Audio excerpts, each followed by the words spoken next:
ఈరోజు ఇప్పుడు ప్రస్తుతం విజయవాడ కబేళాలో ఉన్నాము. ఇక్కడ యాక్టివిటీ ఏ విధంగా జరుగుతుందంటే డైరెక్ట్గా ఎలాంటి అనుమతులు లేకుండా బొలేరోల్లో డైరెక్ట్గా లోపలికి వెళ్ళడం, ఒక్కొక్క బొలేరోలో 15 నుంచి 20 కిక్కిరిసి లోపలికి వెళ్ళిపోవడం, లోపల కటింగ్ జరగడం జరుగుతుంది.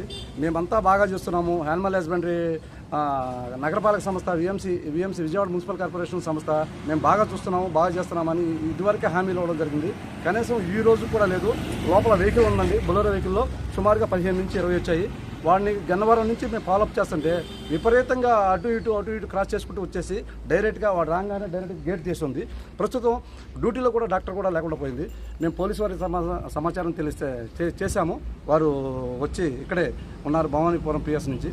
ఎట్టి పరిస్థితిలో మేము కబేళా అనేది అందరిదా లేకపోతే కొంతమందిదా అనేది తేలవలసిన అవసరం విజయవాడ కమిషనర్ గారికి ఉంది.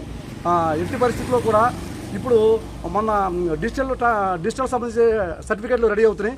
ఆ లోపు రెడీ అవ్వకుండా 2 రోజుల్లో రెడీ అవుతున్న నేపథ్యంలో ఈ రోజున విపరీతంగా ఉత్తరాది జిల్లాల నుంచి కబేళాలకు తరలిస్తున్న సందర్భం. ఎట్టి పరిస్థితిలో కూడా ఈ వ్యవస్థని ఎప్పటికీ మారుతుంది. కూటమి ప్రభుత్వం వచ్చినా కానీ కూటమి ప్రభుత్వం గురించి మేము ఎదురు చూస్తున్నాం. కానీ ఈ రోజు కూడా మార్పు లేదు. ఇది ఈ కాన్స్టిట్యున్సీ ఇది.